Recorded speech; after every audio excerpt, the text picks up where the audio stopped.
Assalamualaikum dan selamat tengah hari. Kita sambung balik. Seterusnya subunit 3.3, subtajuk ketiga iaitu pergerakan bahan membran plasma dalam organisma hidup. Jadi seperti yang kamu tahu, kita ini belajar biologi, iaitu belajar benda-benda hidup. Okey. Dan antaranya ialah proses-proses yang berlaku di dalam badan ataupun dipanggil proses fisiologi di dalam badan. Jadi banyak proses, okay? Dan konsep yang kita belajar dalam tajuk ini berlaku juga di dalam badan kita. Ingat lagi ada 4 cara bahan bergerak keluar masuk daripada sel, iaitu resapan ringkas, resapan berbantu, osmosis dan pengangkutan aktif. Okey, kita perhatikan resapan ringkas. Okey, pertukaran gas di alveolus. Alveolus ini di dalam peparu.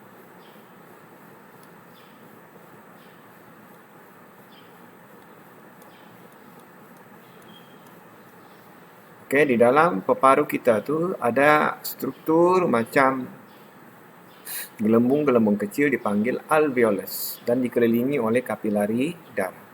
Jadi, di dalam alveolus lah karbon dioksida dikeluarkan daripada darah dan akhirnya dibuang keluar melalui hembusan nafas, dan oksigen dibawa masuk ke dalam darah dan dihantar ke tisu dan organ di seluruh badan. Okey, oleh kerana karbon dioksida dan oksigen ini adalah gas dan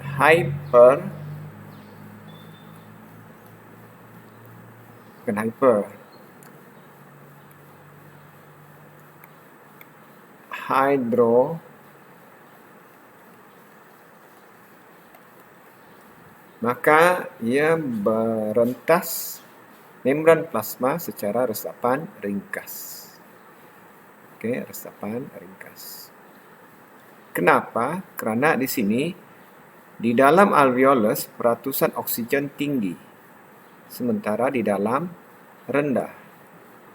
Di dalam kapilari darah peratusan oksigen adalah rendah. Atau nanti kamu belajar di tajuk akan datang, respirasi, dikatakan diguna istilah tekanan separa. Tekanan separa oksigen di alveolus lebih tinggi berbanding kapilari darah, maka oksigen meresap masuk.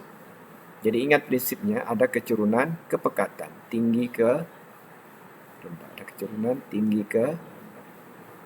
Begitu juga di dalam darah peratusan karbon dioksida lebih tinggi berbanding alveolus, maka karbon dioksida meresap keluar.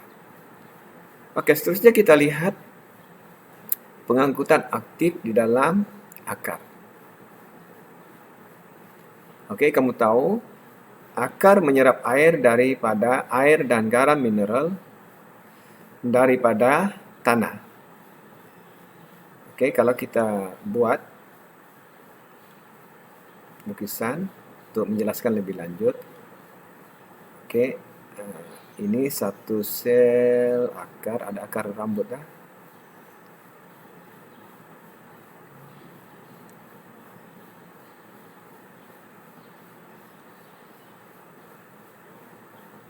Vacuole. Okey, dan ini partikel tanah.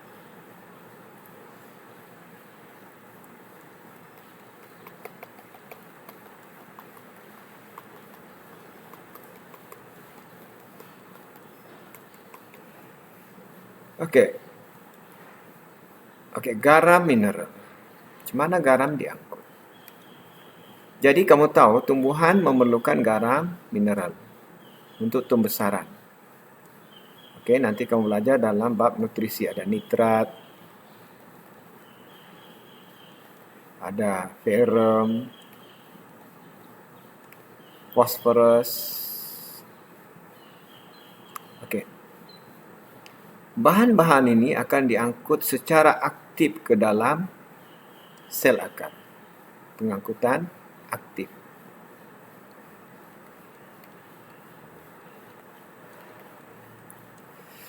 Okey, jadi maknanya sel-sel akar ni akan penuh dengan garam. Penuhlah banyak garam. Jadi sel akar akan hypertonik berbanding tanah. Oleh kerana sel akar adalah hypotonik, maka air akan meresap ke dalam sel akar secara osmosis. Okey. Salah satu cara tumbuhan mendapatkan air ialah dengan menjadikan sel akar itu lebih pekat atau hypertonik berbanding tanah. Okey, next kita imbas balik istilah hyper. Ingat, hyper ini maknanya kepekatannya lebih tinggi. Larutan ini hypertonik berbanding ini. Hypertonik berbanding ini. Sementara ini hypotonik berbanding ini. Maknanya dia lebih cair. Jadi bila berlaku osmosis melalui membran separa telap, maka larutan tadi akan jadi sama kepekatannya, kita panggil isotonik. Okey, ingat istilah ni balik, hyper, hypo, iso. Hyper tinggi, hypo rendah, iso sama. Okey, selanjutnya kita lihat animasi.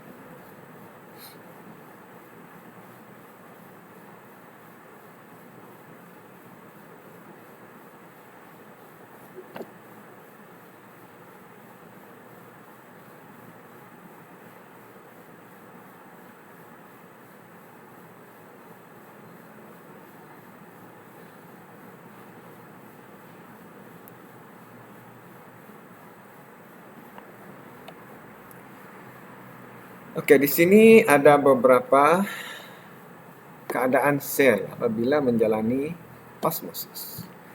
Okey, kita perhatikan sel darah. Sel darah, ini yang normal. Okey, bentuknya macam donat.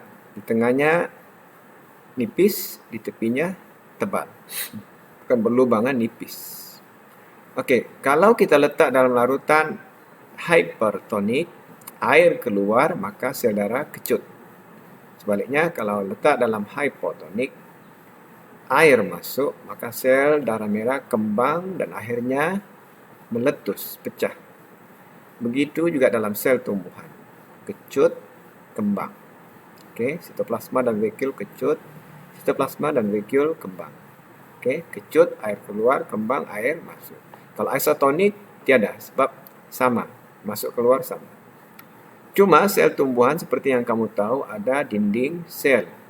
Jadi sel tumbuhan itu tidak berubah saiznya. Bukan bermakna kalau jagung kita rendam di dalam larutan garam, maka jagung itu akan kecut dan mengecil. Tapi ikan bila kita garamkan, ikan itu akan kecut sebab airnya keluar. Okey, jelasnya. Okey. Seterusnya cikgu mau tunjuk gambar. Sebenar di bawah mikroskop. Okey, balik kita ke sini. Okey, cikgu jelaskan lanjut yang ini dulu. Okey, jadi sel haiwan seperti yang kamu tahu tiada dinding sel. Jadi bila tiada dinding sel, maka selnya boleh berubah bentuk. Jadi kalau diletak dalam larutan hypertonik, jadi air yang keluar lebih banyak berbanding air yang masuk. Jadi apa berlaku? Sel akan kecut.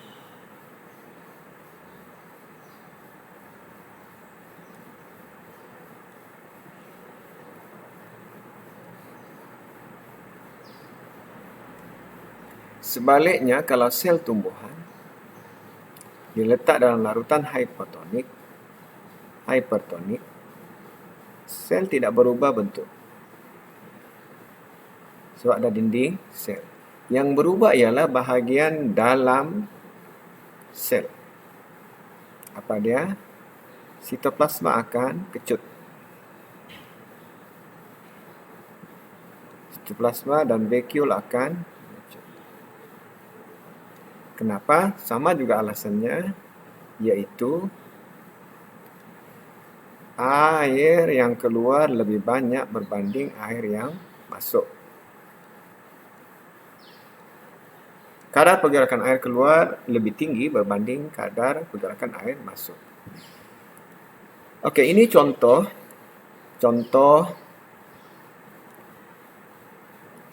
sel tumbuhan di bawah mikroskop yang diletak di dalam larutan hipertonik. Okey, keadaan ini kita panggil plasmolisis.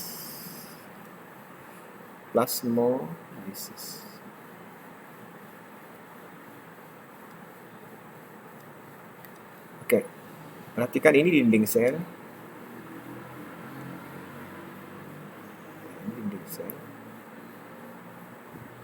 Ini sitoplasma tengah mengecut. Okey, sitoplasma kecut.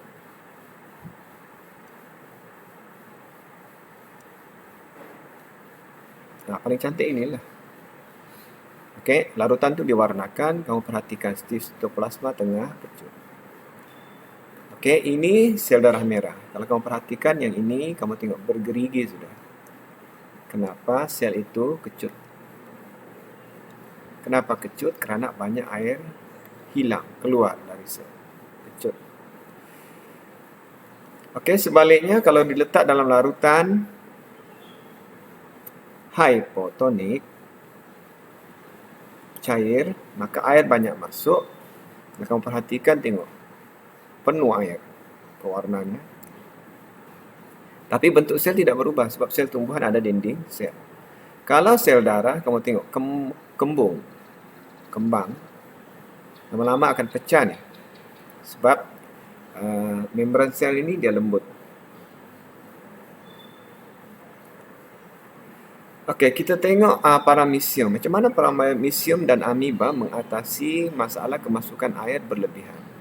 Seperti yang kamu tahu, dua-dua ni sel haiwan, jadi badan hipertonik atau sel hyper berbanding air tawar. Jadi air akan masuk. Sekarang ni masalahnya macam mana amoeba dan paramecium ini mengatasi masalah kemasukan air. Kalau tidak nanti selnya boleh pecah. Jadi kalau kamu perhatikan di sini ada struktur ini, tengok betul-betul, dan ini ditulisnya CV. CV ini contractile vacuole ataupun vacuole mengecut. Okey, vacuole mengecut. Vakuol mengecut. VAKUOL mengecut. Jadi bila air masuk, vakuol ni akan diisi air.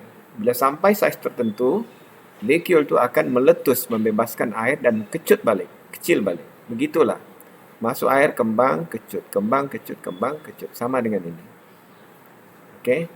Kalau mau cari di Google, cari contractile vacuole. Okey, seterusnya kita perhatikan pula macam mana ini, lato, sigaret. Masalahnya air laut kan seperti yang kamu tahu, pekat. Air laut pekat.